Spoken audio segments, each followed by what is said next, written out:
Welcome to waves media. ప్రధాని మోదీ అమరావతి రాజధాని పునర్నిర్మాణ సభకు బయలుదేరి వెళ్లిన పెదకూరపాడు నియోజకవర్గం ప్రజలు. అమరావతి మండలం లింగాపురం గ్రామంలో బస్సులను జెండా ఊపి ప్రారంభించిన ఎమ్మెల్యే భాష్యం ప్రవీణ్. జై అమరావతి, జై జై అమరావతి నినాదాలతో మార్మోగిన నినాదాలు. పౌర సరఫరాల శాఖ ఆధ్వర్యంలో బస్సుల్లో ప్రయాణించే ప్రజలకు ఏర్పాటు చేసిన అన్నపానీయాలను పంపిణీ చేసిన ఎమ్మెల్యే ప్రవీణ్. ఎటువంటి ఇబ్బందులు కలగకుండా ఆహార పానీయాలు, వైద్య సహాయంతో సహా అన్ని ఏర్పాట్లు చేసిన రెవెన్యూ యంత్రాంగం. అందరికీ నమస్కారం. మన నాయకుడు చంద్రబాబు నాయుడు గారి ఆహ్వానం మేరకు మన ప్రధానమంత్రి మోడీ గారు ఈ రోజున అమరావతి పనులు పునఃప్రారంభం కోసం రావడం జరిగింది. దీనికోసం మన అమరావతి నుంచి అట్లానే మన పెదకూరపాడు నియోజకవర్గం నుంచి దాదాపు పెద్ద ఎత్తున దాదాపు 35,000 మంది వరకు జనసమీకరణ చేసి సభకి వెళ్ళటం జరుగుతుంది.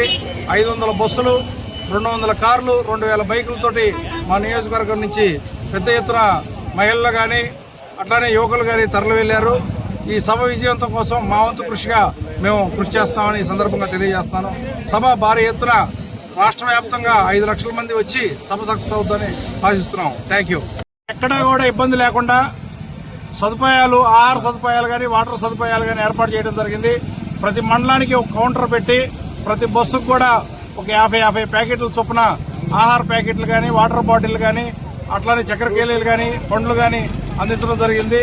గవర్నమెంట్ వారి సహకారంతో ఎటువంటి ఇబ్బంది లేకుండా ఈ ఏర్పాట్లన్నీ చేయడం జరిగిందని ఈ సందర్భంగా తెలియజేస్తాం. Thank you.